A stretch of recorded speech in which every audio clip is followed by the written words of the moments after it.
Assalamualaikum warahmatullahi wabarakatuh.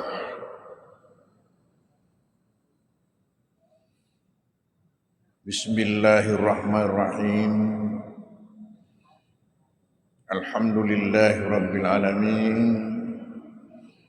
Wassalatu wassalamu ala asyrafil anbiya'il mursalin Sayyidina Muhammadin wa ala alihi wa ashabihi wa atba'ihi ajma'in.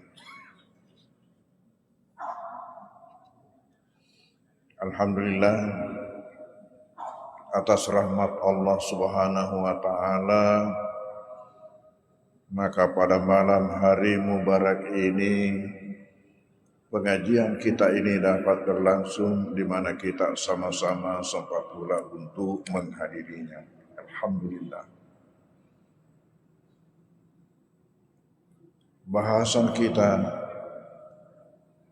uraian kita pada malam hari ini adalah lanjutan dari bahasan kita berkaitan dengan salat safar.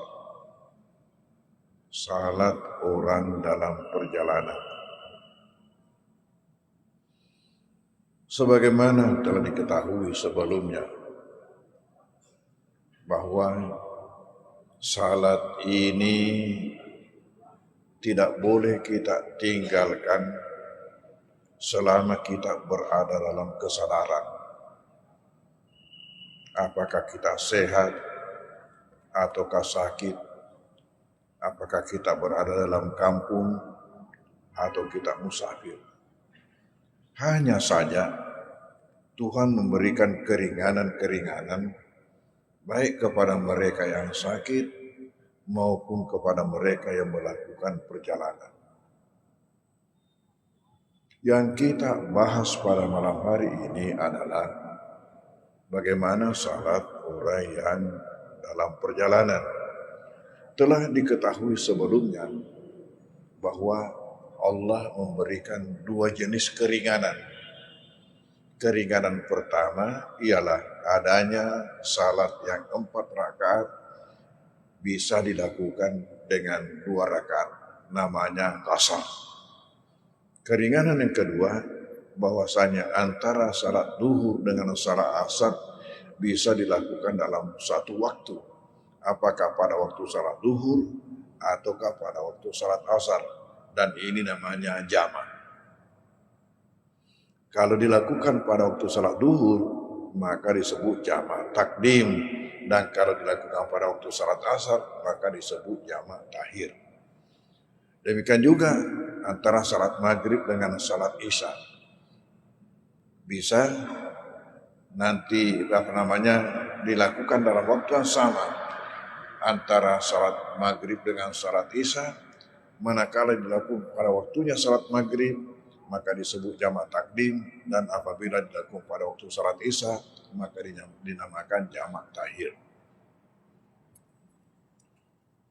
Akibat daripada ini, maka ada 4 model salat bisa dilakukan oleh orang yang musafir.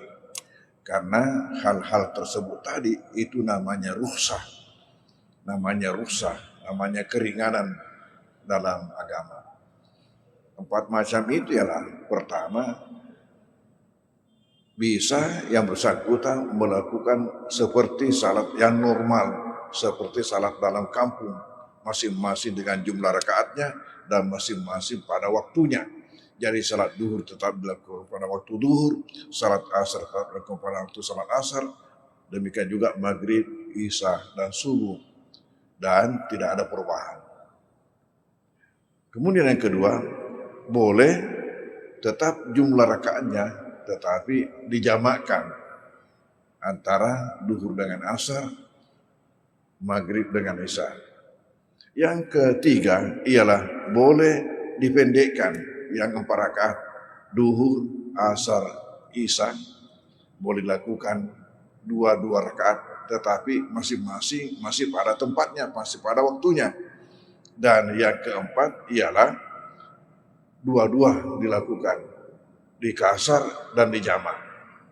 Artinya yang 4 rakaat hanya 2 rakaat dan digabung dengan salat yang di belakangnya antara salat duhur dengan asar, antara salat maghrib dengan salat isya. Jadi kalau duhur dengan asar masing-masing hanya dilakukan dua rakaat. Ya, antara salat maghrib dengan isya, maghribnya tetap dilakukan 3, kemudian isyanya 2 rakaat. Namun untuk terjadinya hal ini ada persyaratan-persyaratan yang harus dipenuhi bagi yang melakukan perjalanan itu. Nah, inilah yang kita bahas. Persyaratan-persyaratan ini. Yang pertama, kalau kita mau pergian, mau kemana? Elok Lokega. Itu yang pertama, Elok Lokega. Mau kemana? Tertentukah tujuannya atau tidak tertentu?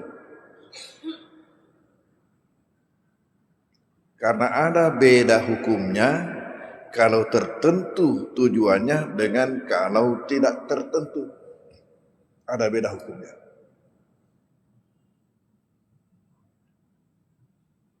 Dari segi kapan mulainya kemudahan-kemudahan tadi itu berlaku. Kapan mulainya kasar atau jamak itu berlaku. Kalau tertentu tujuannya dan mencukupi syarat jaraknya, yaitu sekitar 80 kilo, maka yang bersangkutan sudah mulai berlaku padanya keringanan-keringanan tadi ini manakala dia telah keluar dari batas kampungnya. Tetapi kalau tidak tertentu arahnya, mau keliling-keliling, nggak tahu mau kemana, tidak tertentu, ia tidak boleh melakukan keringanan tadi kasar atau jamak kecuali setelah sampai 80 kilo perjalanan. Baru di situ boleh mulai. Jadi kemana? Kemana? Tertentukah atau tidak tertentu? Pertimbangan berikut, mau apa? Elok kalau maga kurang. Elok ke balik Papua, elok ke Papua, elok kilo maga. Mau kemana? Apakah tujuannya di sana tujuan yang halal atau tujuan yang haram?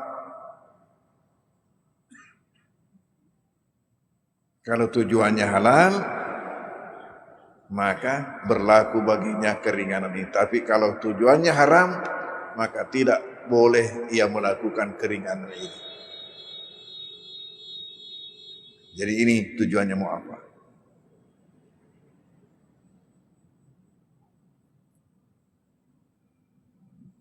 Kemudian jaraknya. Jarak kampung yang dituju itu apakah mencukupi syarat atau tidak?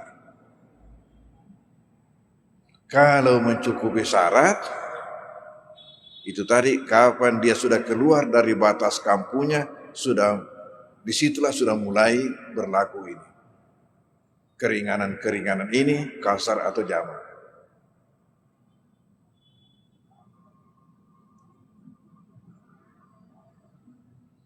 Tetapi kalau tidak mencukupi jarak, maka ia tidak boleh melakukan ini.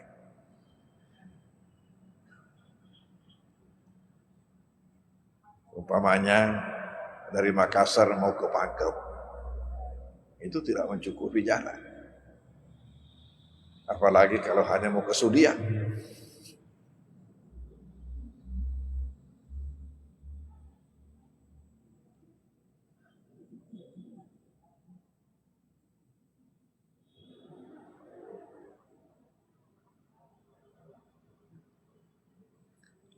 Itu yang ketiga. Kemudian yang keempat ialah berapa lama? Berapa lama di sana? di kota atau di negeri tujuannya itu. Itu juga ada ukurannya.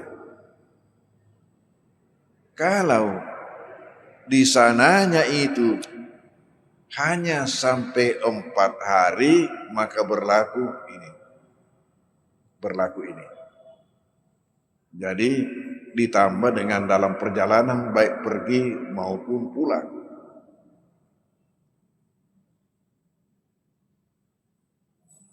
Kalau tertentu hanya maksimal 4 hari.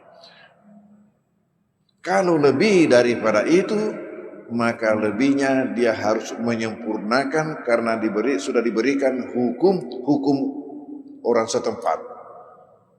Dianggap seperti orang mukim yang tinggal di situ. Jadi dia sudah harus menyempurnakan dan tidak boleh lagi melakukan qasar jam. Kalau lebih, terkecuali lagi kalau dia tidak tentukan berapa lama di sananya itu.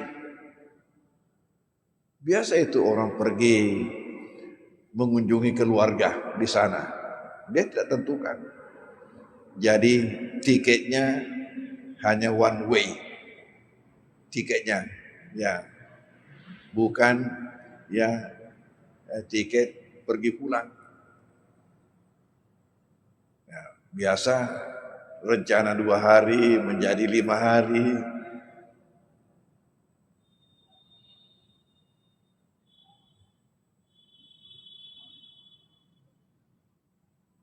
Kalau dia tidak tentukan berapa lamanya, maka qasar jama' ini berlaku selama 18 hari. Berlaku selama 18 hari.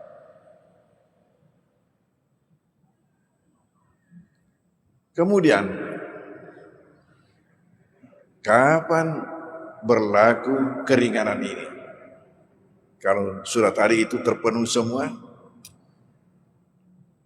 mulainya berlaku ketika ia telah meninggalkan kampungnya. Hal ini didasarkan dari hadis Anas yang sudah pernah saya sampaikan pada pengajian kita yang lalu. Namun perlu rupanya untuk kita tegaskan. Karena kadang-kadang ya ada orang yang belum tinggalkan kampungnya, dia sudah lakukan ini. Panama panggujuni maka saratoni pasti jamak toni, padahal belum tinggalkan kampungnya. Sementara menurut hadis Anas, berdasarkan pengalaman beliau bersama-sama dengan baginda Rasulullah sallallahu alaihi wasallam ketika dari Madinah mau ke Mekah. Apa kata Anas? Sudah masuk waktu duhur. Karena sudah masuk waktu duhur, maka saya bersama dengan baginda melakukan salat duhur di Madinah sebelum berangkat. Karena sudah masuk waktu. Tetapi ternyata mereka belum menjamak dan belum mengqasar. Hanya melakukan salat duhurnya. Sebagaimana orang yang tinggal di kampung. Nanti setelah keluar dari Madinah sampai Zulhulaifah yang sekarang kita istilahkan dengan Bir Ali, barulah di situ Anas bersama-sama dengan baginda Rasulullah singgah untuk melakukan salat asar dengan qasar. Jadi qasar tanpa jamak karena duhurnya sudah dilakukan di Madinah sebelum berangkat. Inilah yang menjadi dasar ulama sampai mengatakan bahwasanya keringanan qasar dan jamak ini setelah terpenuhi syarat-syarat yang tadi disebutkan sebelumnya, nanti berlaku apabila kita sudah meninggalkan batas kota kita. Jadi umpamanya kalau dari Makassar mau ke Majene, nanti setelah dimandai baru boleh dia melakukan itu. Sudah melewati batas kota.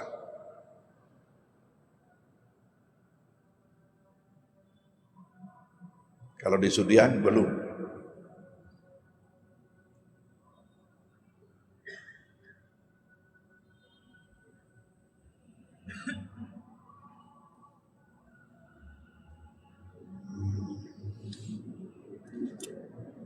Kemudian, ya, yang keenam, salat apa yang boleh dikasar dan dijamak? Salat apa yang boleh dikasar dan jamak?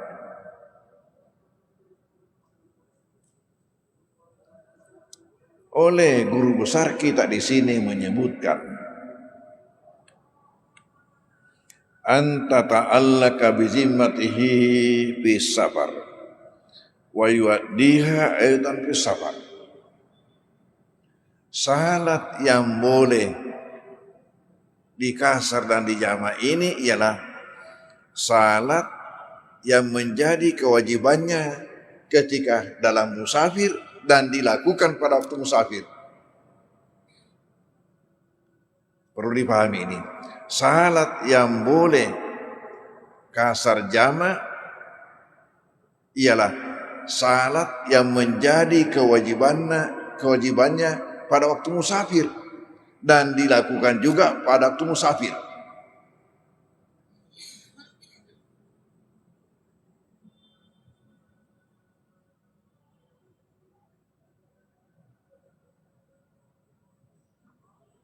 Jadi umpamanya,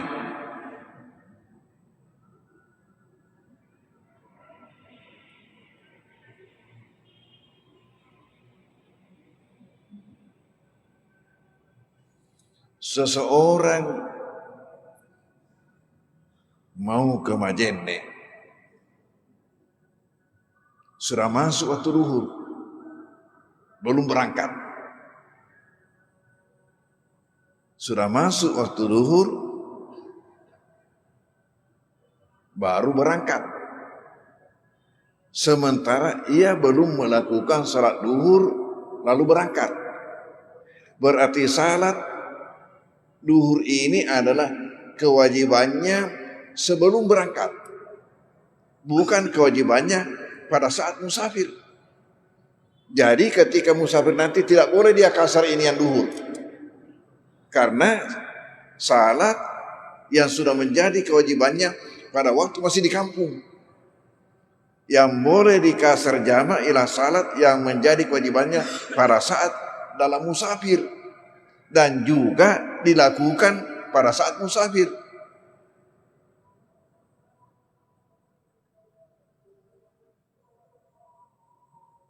Kutamani loroe nadek taso pa jalur na paki jopa ode na di kasarama tu ya loro laki lagi we. Nah sabak kewajiban ta untuk kamu paki kampungnya. Salat yang belum menjadi kewajiban pada waktu musafir, tapi salat yang menjadi kewajiban ketika masih berada di kampung. Yang boleh dikasar jamak ialah salat yang masuk waktunya setelah kita musafir. Dan yang kedua, syaratnya dilakukan pada waktu musafir. Jadi umpamanya lagi,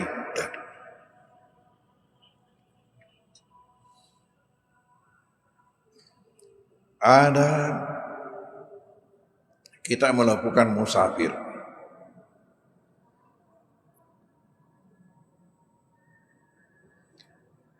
di tengah jalan masuk waktu duhur,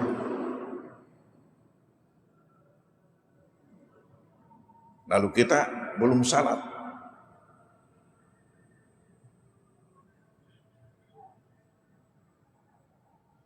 Sampai nanti kita tiba di kampung baru mau melakukan salat duhur yang menjadi kewajiban tadi waktu kita masih musafir, tapi kita tidak laksanakan pada waktu musafir.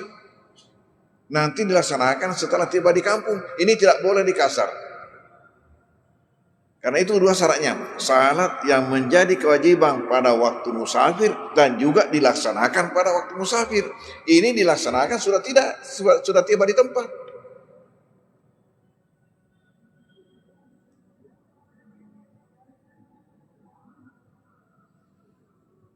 Jadi ibaratnya 4 kilo dalam perjalanan sudah dekat-dekat kampung. Dia tidak laksanakan. Yang mungkin awalnya mengatakan biar salah jamak takhir duhur dengan asar. Tetapi kenyataannya tidak dilaksanakan sampai tiba di kampung. Ya, menjadi maka dalam hal ini dua-duanya itu hanya menjadi qadaan. Masing-masing dilakukan secara sempurna. Karena salat yang menjadi kewajiban pada musafir tetapi tidak dilaksanakan pada waktu musafir.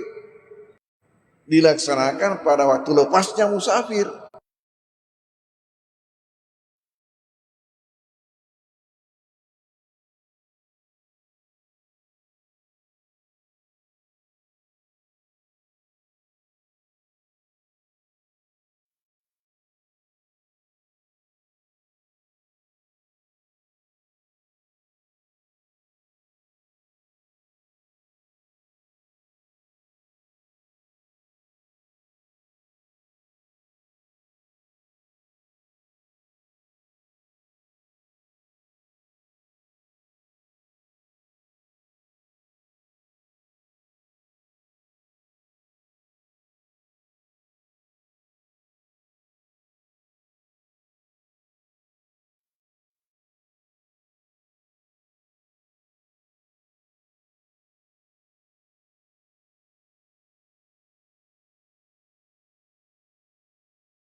sebagai sunnah dari Rasulullah sallallahu alaihi wasallam. Wallahu a'lam bishawab. Bismillahirrahmanirrahim. Wassallallahu ala sayyidina Muhammad wa alihi wasallam. Allahumma anfa'na bima 'allamtana wa 'allimna ma yanfa'una wa zidna ilman yanfa'una. Allahumma ij'alna minal ladzina yastami'una al-qawla fayattabi'una ahsana. Allahumma arina haqqa haqqan wa arina al-batila wattaba'na. Wa sallallahu ala sayyidina Muhammad wa alihi wasallam. Walhamdulillahi al-Fatihah. A'udzu billahi minasyaitonir rajim. Bismillahirrahmanirrahim. Alhamdulillahirabbil alamin. Maliki yaumiddin. Iyyaka na'budu wa iyyaka nasta'in. Shiratal mustaqim. Shiratal ladzina an'amta 'alaihim ghairil maghdubi 'alaihim waladdallin. Wassalamualaikum warahmatullahi wabarakatuh.